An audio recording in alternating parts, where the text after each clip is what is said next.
मेरे प्यारे बच्चों, आज मैं आप लोगों को हिंदी व्याकरण के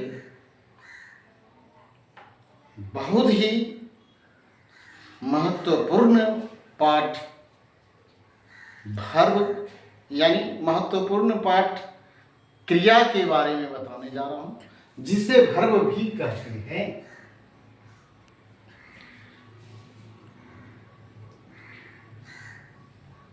क्रिया किसी प्रकार के काम को कहते हैं जिससे कुछ होने या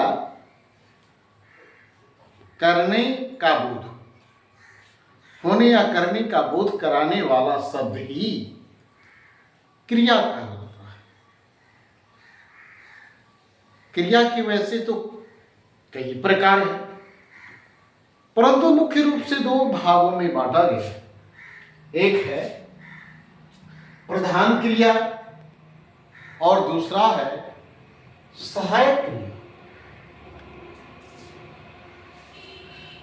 जब वाक्य में एक ही क्रिया हो और जिसके अंत में ना हो, जैसे पढ़ना, लिखना, आना, जाना, खाना, पीना, रोना, हंसना, ये सभी प्रधान क्रिया के अंतर्गत होता है। और प्रधान क्रिया की सहायता करने वाले को सहायक क्रिया या प्रधान क्रिया के अर्थ को पूर्ण करने वाला शब्द सहायक क्रिया कहलाता है। जैसे राम आम खाता है, तो राम यहां खाने का काम राम करता है, इसलिए राम करता है। और राम क्या खाता है? आम खाता है, इसलिए यह कर्म कारक है। और राम आम को क्या करता है? तो खाता है, तो प्रधान क्रिया हो गया खाना और है हो गया सहायक। तो आम को खाता है, खाना प्रधान क्रिया। आम बेचता है, तब बेचना हो जाएगा प्रधान क्रिया। आम खरीदता है, खरीदना हो जाएगा प्रधान क्रिया।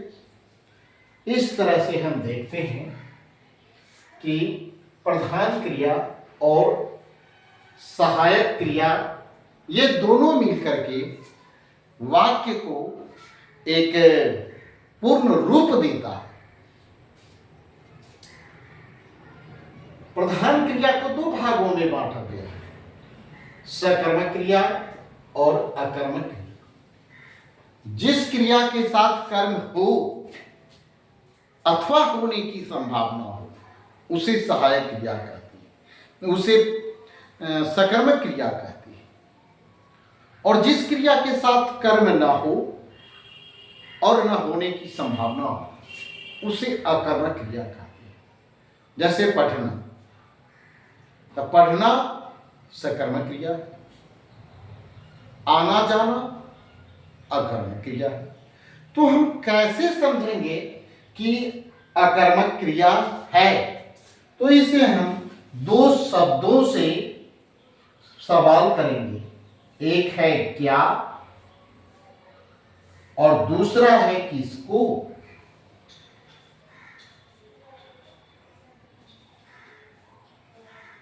ये दो शब्द से अगर हम क्वेश्चन करेंगे, अगर आंसर मिल जाए, दोनों में से कोई एक शब्द से हम क्वेश्चन करेंगे और अगर आंसर मिल जाए, उत्तर मिल जाए, तो अब समझेंगे कि यह सकर्मक क्रिया है, जिसको अंग्रेजी में ट्रांजिटिव वर्ब कहती है। और नहीं मिले तो वह अकर्मक क्रिया है, जिसको इंट्रांजिटिव वर्ब कहती है। जैसे मैं खाता हूं, तो मैं क्या खाता हूं? आम खाता हूं, खाना खाता हूं। मैं पीता हूं, मैं दूध पीता हूं, मैं पानी पीता हूं। ये सवाल का आंसर हो गया। राम ने रावण को मारा, तो राम ने किसको मारा? तो रावण को मारा। तो यहाँ क्या और किसको सी सवाल करने पर उत्तर अगर मिल जाए तो सकर्मक, न मिले तो अकर्मक। वह क्या जाता है, वह क्या आता है। तो इस तरह से पूछना भी अटपटांग है और इसका जवाब भी असंभव है। इसलिए आना जाना, थूकना, हंसना, रोना, ये सभी कर्मक क्रिया के उदाहरण है। इसके आगे हम देखेंगे प्रेरणार्थक क्रिया, जिसको अंग्रेजी में कॉजेटिव वर्ब भी कहते हैं। जब कर्ता कार्य स्वयं ना करके किसी दूसरे को करने के लिए प्रेरित करे, तब उस क्रिया को प्रेरणार्थक क्रिया कहा जाता है। जैसे पढ़ना, तो ये हो गया सकर्मक क्रिया।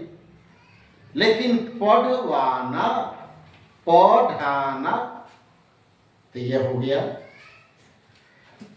प्रेरणार्थक क्रिया।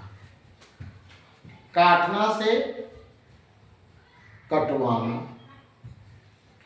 लिखना से लिखाना, लिखवाना, देखना से दिखना, दिखवाना, बनाना से बनवाना।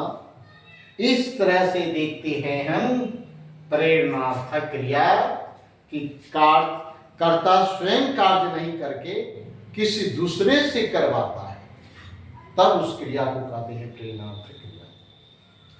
जैसे मैंने पत्र लिखवाया या लिखाया, तो मैंने हो गया कर्ता, पत्र हो गया कर्म, लिखवाया और लिखाया ये दोनों हो गया प्रेरणार्थक क्रिया।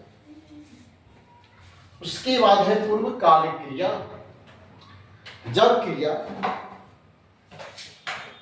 जब एक क्रिया के समाप्त होते ही दूसरी क्रिया प्रारंभ हो जाए, तो पहली क्रिया को हम पूर्वकालिक क्रिया कहेंगे।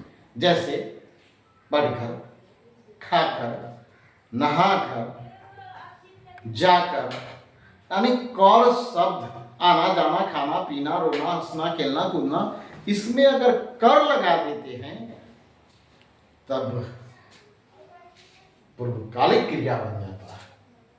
और पूर्वकालिक क्रिया का हम उदाहरण, हम लोग खाकर विद्यालय जाते हैं, तो खाकर ही हो गया पूर्वकालिक क्रिया। जाने का काम कौन करता है? तो हम लोग, तो ये कर्ता हो गया। कहाँ जाता है? तो विद्यालय, ये हो गया कर्म। और जाते हैं तो प्रधान क्रिया है सहायक क्रिया।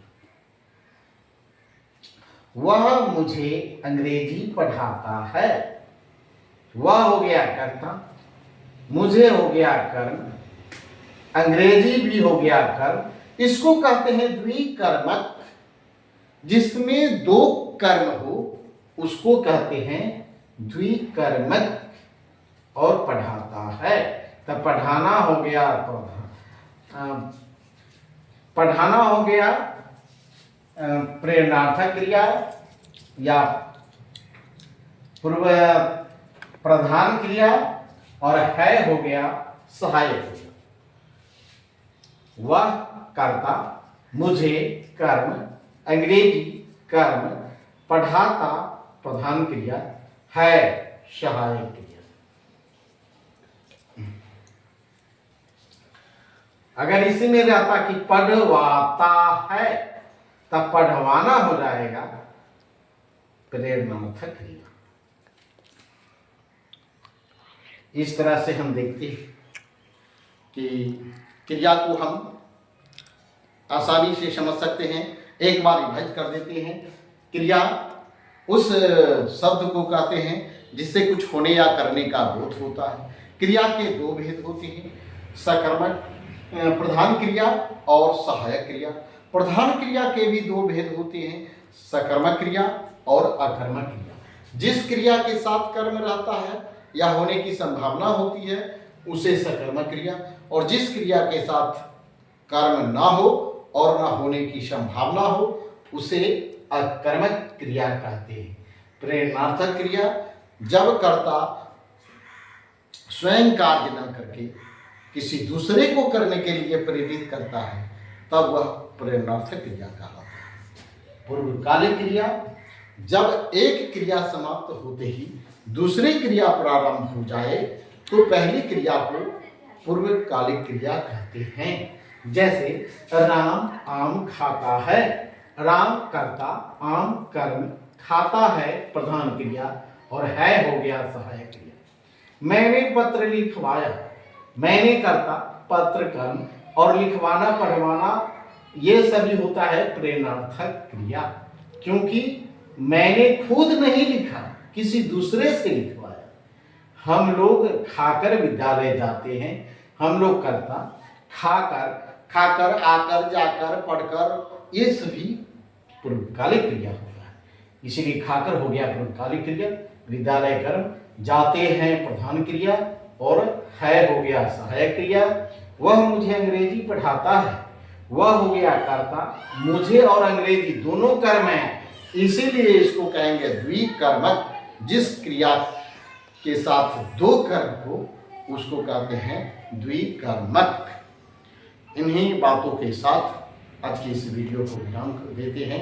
जय हिंद, जय भारत।